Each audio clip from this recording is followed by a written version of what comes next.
Hello. If you're facing foreclosure, I want you to stop whatever you're doing and listen carefully, because despite what the bank tells you, there is hope.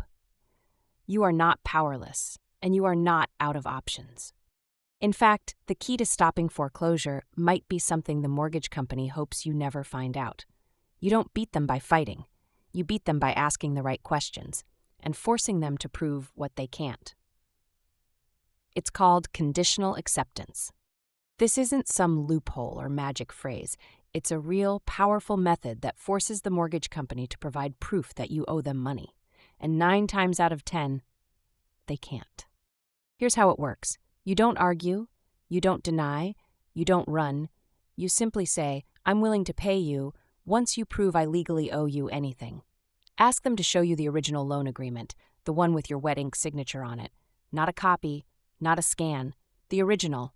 And here's the truth. Most of the time, they can't. They don't have it.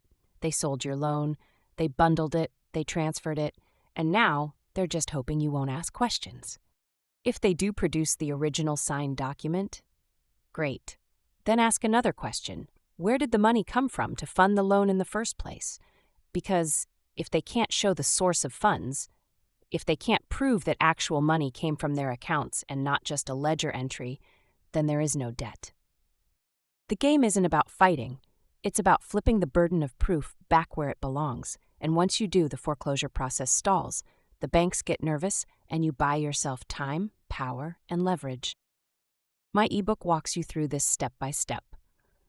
You'll learn exactly what questions to ask, how to send your conditional acceptance, why using registered mail is critical, how to track the responses, what to do next if they can't prove the debt, and most importantly, how to stop foreclosure before it's too late. This isn't legal advice, it's strategy.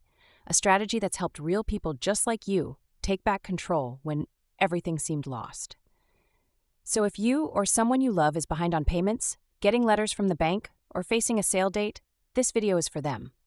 Subscribe for more powerful tools that the system doesn't want you to know about. And please, forward this video to anyone dealing with debt, repossession, or a mortgage in crisis. You might be the reason they still have a roof over their head next month. Get the ebook from the link below. It gives you step-by-step instructions on what to say, how to mail the demand letters, why you will use registered mail, the importance of using a notary, and more. Thank you for watching Dealmaker's Den. See you in the next video.